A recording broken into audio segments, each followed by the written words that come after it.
Prime Minister Narendra Modi says attempts are being made by Chief Minister Chandrababu Naidu to tarnish the sanctity, integrity and reputation of the Tirupati Devasthanam. He further said that Naidu is a pathological liar and now defaming the temple to hide his failure on all fronts despite completing 100 days in power. Is the pitch coming in from the former Chief Minister of Andhra Pradesh, who has said that Chandrababu Naidu is a pathological liar, now defaming the temple to hide his failure on all fronts despite completing 100 days in power. Let's take you through the letter that has been written by Jagan Mohan Reddy to Prime Minister Narendra Modi. Now, if you look at that letter, he has said, I'm writing this letter to draw your kind attention to the outrageous developments in the state of Andhra Pradesh. Attempts are being made by the Chief Minister Chandrababu Naidu to irreparably tarnish the sanctity, integrity, reputation of the Tirupati Devasthanam.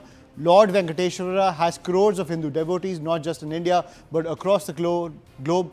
And if the delicate situation is not handled carefully, these lies could precipitate a widespread agony, having far-reaching consequences on various fronts. Is the letter written by Jagan Mohan Reddy to Prime Minister Narendra Modi, saying that Chandrababu Naidu is lying. Remember, when it comes to this entire controversy, the TDP cited a report which said that beef fat, animal lard as well as fish oil was mixed into the ghee that was used to prepare the laddus, which are sent across the globe to devotees, and that it happened under Jagan Mohan Reddy's watch. But Jagan Mohan Reddy there in that letter which we just showed you, which he has written to Prime Minister Narendra Modi, has said that Chandrababu Naidu is a liar, also saying that he is targeting the sanctity of the temple, of the Tirupati temple, for gaining political mileage as his government completes 100 days in power. I'm joined by my colleague Swastika Das on the broadcast. So Swastika, the storm of charges only continues to escalate. Now it seems Jagan Mohan Reddy has written to Prime Minister Narendra Modi for his direct intervention, trying to try to gain some goodwill from Prime Minister Narendra Modi, given the fact that they've had amicable relations in the past, given the fact that the YSRCP has supported the Modi government on issue-based policies inside Parliament. Well, you're right in pointing that, but let me also walk you and the viewers through the content of this letter. Jagan writing a letter to Prime Minister Modi demanding severe action against Chandrababu Naidu is coming in the backdrop of several arguments that he has propositioned in this letter.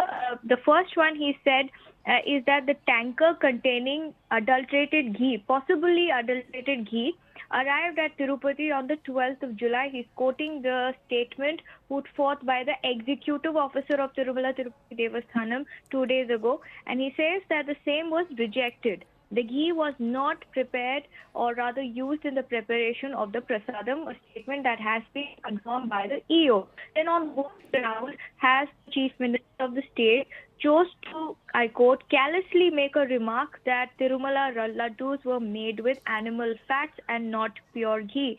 And to this, Jagan also adds that these are the statements, or rather sweeping statements, that have been made by the Chief Minister because he wants to hide his failures in completing 100 days of governance without actually delivering on any front. The other argument that he has put forth is that Naidu is allegedly a pathological liar, and he's now trying to defame the temple and has resorted to these kind of cheap narratives. And why is it that if the report indeed came to the Tirupati Devasthanam on the 23rd of July, and why is it that they're highlighting it only now? Why did it so much time to decipher the S value, the factor that actually stated that there could be traces of animal fat in that component, and the adulterated ghee sample that was sent? Question is, why did they wait for this so long? The other argument that he has put forth is the whole controversy regarding the Karnataka Milk Federation, which makes Nandini ghee, of not giving a contract, not being given a contract during Jagan Mohan Reddy's time. He's saying that even when TDP was in power, between 2014 and 19, the period between 2015 and 18, KMF did not actively participate in the bidding process. So the whole narrative that KMF was shunned by the Jagan Mohan Reddy government is a false one, and this is being hyped up as Naidu does not want to focus on the other things. The other important factor that has been highlighted by Jagan Mohan Reddy is the fact that defaming an institution like Tirupati Devasthanam where the practices have remained the same regardless of the government in itself is a questionable thing. What changes Jagan? In fact, Jagan prides on himself constituting several labs within the Tirumala Tirupati Devasthanam and ensuring that each and every sample is checked. This letter to Prime Minister Narendra Modi comes in the backdrop of Ayushman, even the BJP demanding a CBI inquiry. We've seen that kind of demand come from Union Minister Giriraj Singh. In fact, Union Minister J.P. Nadda has also clearly said that the central government will take up this matter further and initiate a deep level inquiry into it. So considering that even though politically Jagan has written this to the Prime Minister, the BJP will definitely, because of its alliance with the TDP, is expected to side the state ruling party.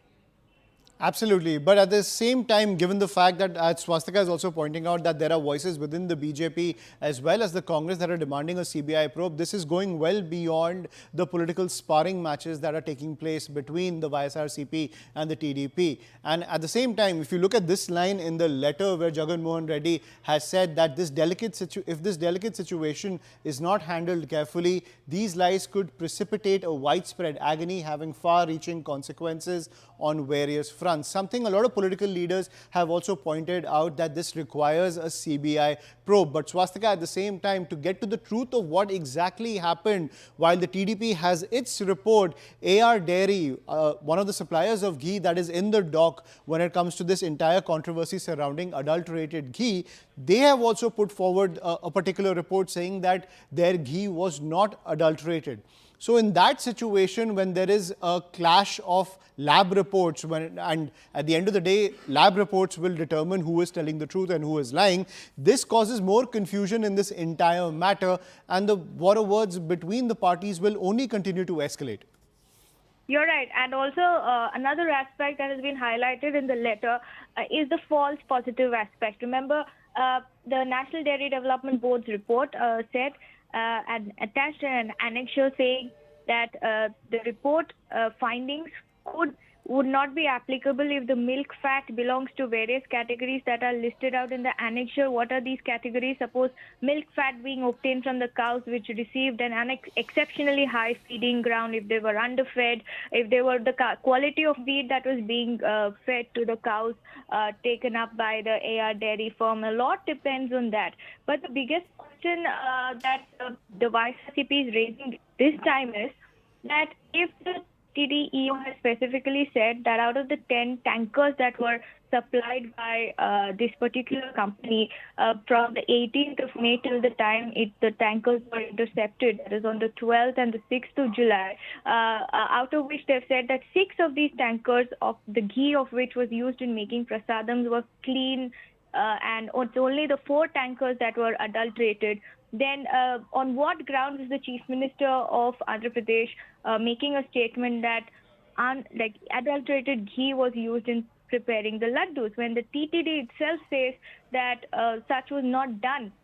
It's only on the basis of the 4 tankers which were stocked by them. They checked the samples, they sent the samples to the National Dairy Development Board, despite TTD in its own test saying that none of it was adulterated as claimed by AR Dairy. On what grounds is this adulteration factor, or on what ground did the Chief Minister sort of maintain that? Swastika, I'm sorry to interrupt. I'm joined by Lanka Dinakar of the BJP. Thank you, Mr. Dinakar, for joining us on CNN News 18. Now, Jagan Mohan Reddy has written this letter to Prime Minister Narendra Modi saying that Chandrababu Naidu is a pathological liar, saying that the entire infrastructure of the Tirumala temple is now being targeted for political gains. And now he has said that the entire report that has been cited by the TDP, it also has the clause of false positive. He's also revealed that those suppliers who are in the dock for supplying adulterated ghee, they have also come out with reports stating that their ghee was not adulterated. So you have a my report versus your report type of controversy that is brewing. How do you react to that? First of all, Jagan Mohan Reddy tried in his level best to undermine the issue by inserting politics in it. The fact is, it is against to the Hindu religious faith. Adulterated ghee used, it is very clear that various prestigious institutions like NDDB and other institutions have given reports. That is